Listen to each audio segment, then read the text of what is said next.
Hello po mga ka-MT. Shout out sa inyo dyan. Sa ating subscribers, magandang araw. Nais ko lang pong sabihin sa lahat ng mga Duterte diehard supporters na pumapasok sa live ko, sisiguraduhin ko sa inyo na maririnig ninyo ang dapat ninyong maririnig. Alam nyo kung bakit?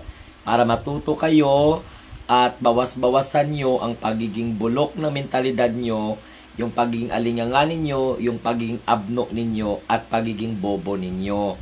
So kung pumapasok na kayo dito sa live streaming ng Munting Tinig, ayusin ninyo at siguraduhin ninyo na kaya ninyong i-debunk ang lahat ng mga issue na may kinalaman sa panggagago ng mga Duterte at ng mga kaalyado ng mga Duterte sa sambayan ng Pilipino.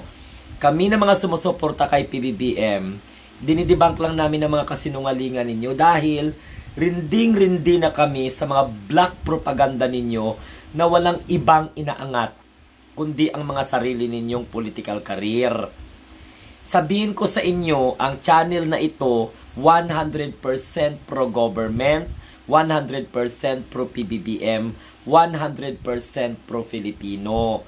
So wag na ninyong tangkain na pumasok sa channel ko, mangbastos at mangbabalahura kung hindi nyo na lamang kayang unawain ang lahat dahil magmumukha lang kayong katawa-tawa at magmumukha lang kayo palaging mga walang alam at mga talunan. Kayo na mga Duterte diehard supporters, hindi ko kayo pinapa-comment sa channel ko every time na magla-live ako dahil walang matutunan ang mga Pilipino sa inyo. Dahil ang itinatanim po ng kampo ninyo, lalong-lalo na yung puon ninyo na si Rodrigo at saka si Sara, puro galit, inis, no? Sa gobyerno. So kayo, na-adapt nyo ang ganyang klaseng mga karakter. So kung ako sa inyo, pagbutihin ninyo na ipagtanggol ang mga Duterte sa tamang pamamaraan. Katulad lamang po niyan, kahit anong black propaganda ang gagawin ninyo, talunan pa rin kayo. Lahat ng paniniraan sa gobyerno, bumabalik po kay Sara at saka kay Rodrigo at sa inyong mga kampo. So wag na ninyong tangkain na makakumbinsi pa kayo ng mga Pilipino sa channel ko para suportahan yung mga malademonyeta at malademonyo ninyo na mga politiko. Hindi nyo kami kaya. Hindi nyo kayang kumbinsihin ang sambayan ng Pilipinong maniwalang muli at magsuporta muli sa mga Duterte dahil sila po ay salot sa ating bayan. Wala pong pakinabang ang sambayan ng Pilipino kapag makabalik ang mga Duterte sa bansang ito bilang mga namumuno. Kaya po kami ng mga Pilipino, sinuportahan namin ang gobyerno dahil yun po ay tama. At kung gusto ninyong ibagsak ang administration, edi gawin ninyo.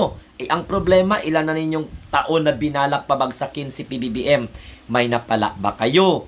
Lalong dumadami ang nagmamahal, nagtitiwala, at nagsisimpatiya sa gobyerno, lalong-lalo sa Pangulo, dahil nakikita namin, okay, hindi man perpekto ang gobyerno na ito, pero sinisika po ng ating presidente na binabaliwala ninyo, pinapahiya ninyo, binabastos ninyo na maayos ang bansa kung saan po kayo na katira.